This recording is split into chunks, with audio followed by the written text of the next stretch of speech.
Welcome. তোমরা এখনো যারা আমার চ্যানেলটা সাবস্ক্রাইব করোনি, প্লিজ চ্যানেলটা সাবস্ক্রাইব করে দেবে এবং বেল আইকনটা প্রেস করে দেবে, তাতে আমার আপকামিং ভিডিওগুলো সব পাবে। আমি তো আগেই বলেছি আমার উদ্দেশ্য তোমাদের সমৃদ্ধ করা। সমৃদ্ধিটা খুব প্রয়োজন। শুধু পরীক্ষা কতগুলো নম্বর পেলাম সেটাই শেষ কথা নয়, সমৃদ্ধিটা প্রয়োজন।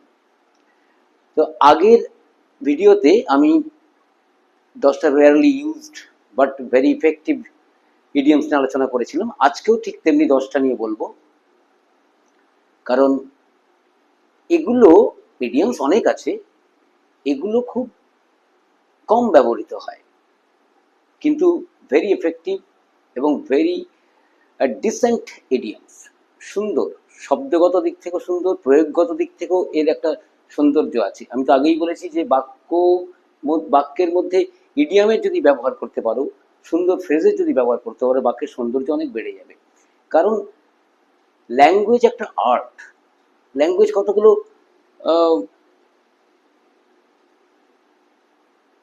সিদ্ধ প্রথাতে করে দিলাম, ল্যাঙ্গুয়েজ হয় না। ল্যাঙ্গুয়েজ সে অনেক ফাস্ট, ফলে সেসবগুলো যদি প্রয়োগ করতে পারো লেখার মান অনেক বাড়বে। সেই জন্যই আমার চেষ্টা। অন্যান্য অনেক ইডিয়ামস আছে, সেগুলো তো কমনলি ইউজড হয়। আমি যেগুলো খুব রেয়ার সেগুলোকেই বলছি, তোমাদের সামনে নিয়ে আসছি। তা ইডিয়াম সম্পর্কে আমি আগের ভিডিওতে বলেছি, তবু আরেকবার স্মরণ করে দিই। An idiom is an expression whose meaning is totally different from the literary meaning of the individual words in it. অর্থাৎ ইডিয়াম হচ্ছে একটা প্রকাশ। এক্সপ্রেশন বলতে a word, a group of words অথবা একটা সেন্টেন্সকে বোঝায়। সেই রকম একটা গ্রুপ অফ ওয়ার্ডস যার মানেটা সম্পূর্ণ ওই যে শব্দ জোড় তৈরি হয়েছে বা শব্দগুচ্ছ তৈরি হয়েছে, তার যে প্রতিটা শব্দের যে আবেদানিক অর্থ, সে আবেদানিক অর্থ থেকে সম্পূর্ণ আলাদা। এটা হচ্ছে ইডিয়াম। আগের দিন আলোচনা করেছি এটা, বাগধারা বাংলায় যাকে বলে। এবং দেখো, বিষয়টা হচ্ছে যে এগুলো কিন্তু ওরাল ল্যাঙ্গুয়েজ থেকে এসেছে। এই যে ইডিয়ামস, এগুলো সব ওরাল ল্যাঙ্গুয়েজ থেকে এসেছে। কথ্য ভাষা, মানুষ কথা বলার সময় বিভিন্ন কিছু ব্যবহার করেছে, বাংলাতেও করি আমরা, শাকের করাত, এরম জাতীয় বাংলা ব্যবহার করি, এবং সেগুলো কিন্তু সত্যি কথ্য ভাষা থেকে সৃষ্টি হয়েছে। ঠিক আছে, সাধারণত কথ্য ভাষা থেকে ইডিওমেটিক এক্সপ্রেশন গুলো সৃষ্টি হয়েছে এবং তার অর্থগুলো জেনে অন্যভাবে ধরা দিয়েছে। বাংলা এরকম অনেক আছে বাগধারা। আজকে আমি যে 10টা ইডিয়াম নিয়ে বলবো সেগুলো দেখো। The first one is left handed compliments. ঠিক আছে, লেফট মানে জানি, হ্যান্ডেড মানে জানি বাঁ হাতি, কমপ্লিমেন্টস শুভেচ্ছা বা ইত্যাদি হেনা তেনা। কিন্তু দেখো, লেফট হ্যান্ডেড কমপ্লিমেন্টস এই শব্দ তিনটে জুড়ে যাচ্ছে, তার অর্থটা বদলে কি হয়ে যাচ্ছে অ্যাম্বিগুয়াস, অর্থাৎ দ্ব্যর্থক, দ্বি অর্থযুক্ত, কোনো কিছু দ্বি অর্থযুক্ত। অথবা অফ ডাউটফুল সিনসিয়ারিটি, কারো কোনো কাজের ক্ষেত্রে তার সততা নিয়ে হয়তো সন্দেহের অবকাশ আছে, বা তার কাজের মধ্যে কোনো কোথাও একটা দ্বি অর্থ বা দ্ব্যর্থকতা আছে, সেক্ষেত্রে আমরা এই লেফট হ্যান্ডেড কমপ্লিমেন্টস ব্যবহার করতে পারি। ঠিক আছে, তুমি বলতে পারো I have found a lot of left-handed compliments in his writing বা in his speech, যে তার বক্তৃতায় বা তার লেখাতে আমি অনেক দ্ব্যর্থক কিছু খুঁজে পেয়েছি, হয়তো সেটা সামঞ্জস্যপূর্ণ নয়, মেলাতে পারছি না, এরকম কোনো কিছু। The next one is Hobson choice. এটা হয়তো তবু শ্রুত, বহুশ্রুত বলবো না, শ্রুত, মানে এটা শোনা গেছে বা শোনা যায় বা হয়তো তোমরা কোথাও পেয়েছো। হবসন চয়েস মানে নো চয়েস এট অল, অর্থাৎ যেখানে আর কোনো উপায় নেই ওটাই নিতে হয়েছে। এই যে পুজো আসছে, জামা কাপড় কেনা হবে, হয়তো একটা জামা কিনে নিয়ে এলে, মা বললো কি রে আর এই পেলি না অন্য কিছু, মা there was nothing more, it's my Hobson choice। হ্যাঁ, মানে এইটা ছাড়া আর কিছু পছন্দের উপায় ছিল না আমার, এটাকে হবসন চয়েস বলা হয়। Next one, once in a blue moon. Once in a blue moon, নীল চাঁদ হয় আমরা জানি, এবং সেটা খুব শুভ হিসেবে গণ্য করা হয়, এবং সেই সময় আমাদের অনেক ক্রিয়া আছে, এবং সেই সময় যদি আমরা উইশ করি সেই উইশগুলো ফুলফিল হয় বলে কথিত আছে। কিন্তু যদি once in a blue moon বলা হয়, তখন তার মানে হয়ে যাচ্ছে ভেরি রেয়ারলি। হয়তো কোনো ইনসিডেন্ট বলে এটা তো খুব রেগুলার ইনসিডেন্ট নয়, it happens once in a blue moon, এটা খুব কমই হয়, কদাচ ঘটে। ঠিক আছে, সেক্ষেত্রে আমরা বলবো once in a blue moon, অর্থাৎ very rarely. The next one is a queer fish. Queer, queer মানে অদ্ভুত, QUEER, EER, কুয়ার ফিশ। কয়ের মানে অদ্ভুত, ফিশ মানে মাছ। কিন্তু দেখো অর্থটা কোথায় চলে যাচ্ছে, এক্সেন্ট্রিক পারসন, খামখেয়ালি লোক।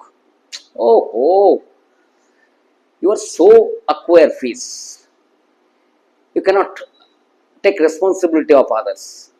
তুই হয়তো বলো কি তুই এত খামখেয়ালি লোক, কারোর দায়িত্ব নিতে পারিস না। এই কুয়ার ফিশ মানে এক্সেন্ট্রিক পারসন, খামখেয়ালি লোক। The next one is serve practice. Serve আছে মানে প্র্যাকটিস একটা আলাদা অর্থ, কিন্তু যখন সার্ভ প্র্যাকটিস বলছি একসঙ্গে এই ইডিয়ামটার অর্থ হয়ে যাচ্ছে ট্রেচারি বা বিশ্বাসঘাতকতা বা ডিসেপশন, প্রবঞ্চনা। ঠিক আছে, সার্ভ প্র্যাকটিস বোঝা গেল, বাক্যে ব্যবহার করতেই পারো। বললে যে he is in the habit of doing serve practices, মানে ওর একটা বিশ্বাসঘাতকতা করার বা প্রবঞ্চনার একটা অভ্যাস আছে। ঠিক আছে, এরকম। এটা খুব মজার, দেখো, so a clean pair of hills. Hills মানে আমরা জানি, পেয়ার মানে জানি, ক্লিন মানে জানি, সব জানি, কিন্তু যেই বলছি আমরা so a clean pair of hills, অর্থাৎ কতটা বদলে যাচ্ছে দেখো।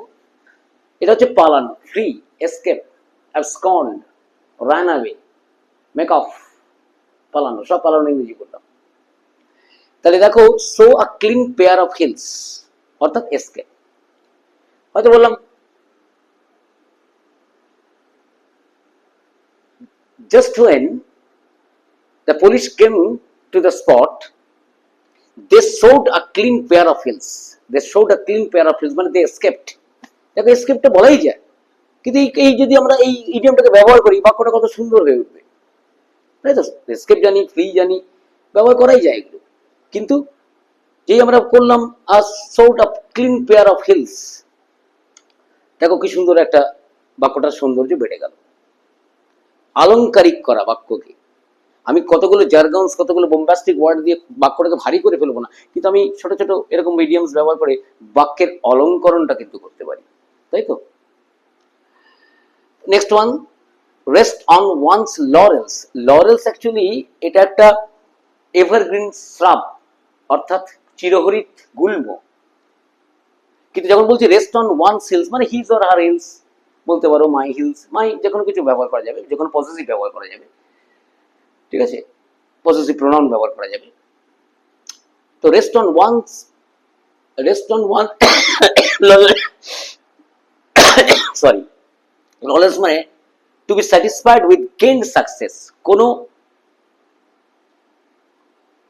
লব্ধ কোনো সফলতা, সেই লব্ধ সফলতার কারণে সন্তুষ্ট হওয়া, এটা হচ্ছে রেস্ট অন ওয়ান্স লরেলস। কোনো লব্ধ সফলতার কারণে, লব্ধ যেটা পেয়েছে, সে কোনো কেউ পেয়েছে সফলতাটা, সেই সফলতার কারণে সন্তুষ্ট হওয়া। বলতে পারো যে I am in rest on my laurels, মানে I am satisfied with my gain success, আমি আমার লব্ধ সফলতাতে সন্তুষ্ট, খুশি। ঠিক আছে, the next one, steal a march on. Steal, STL, steal, steal a march on, মানেটা দেখো ইডিওমেটিক এক্সপ্রেশনের ক্ষেত্রে অর্থটা হয়ে যাচ্ছে to gain an advantage secretly, অর্থাৎ কোনো সুবিধা নেওয়া, গোপনে কোনো সুবিধা নেওয়া। ঠিক আছে, still a march on.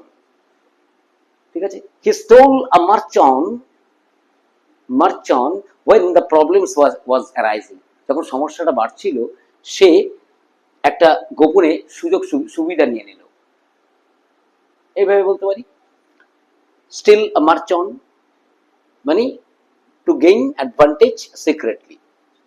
The next one, keep your powder dry. শব্দগুলো দেখো সোজা সোজা শব্দ, যে জুড়ে গেছে অর্থটা কি সুন্দর হয়ে যাচ্ছে। To keep your powder dry means to keep one's energy ready for action. অর্থাৎ কারোর শক্তি বা ক্ষমতাটাকে তৈরি প্রস্তুত করে রাখা, স্থিত করে রাখা কোনো অ্যাকশনের জন্য, কোনো কাজ করবার জন্য, সেটাকে বলতে পারি আমরা কিপ ইউর পাউডার ড্রাই। হয়তো বললাম, oh man please keep your powder dry because a skirmish is going to happen. Skirmish মানে শর্ট ফাইট, একটা ছোট্ট লড়াই হতে যাচ্ছে, প্রস্তুত থাকো ভাই। সেক্ষেত্রে বলতে পারি কিপ ইউর পাউডার ড্রাই। ঠিক আছে। The next one and the last one, iron out differences.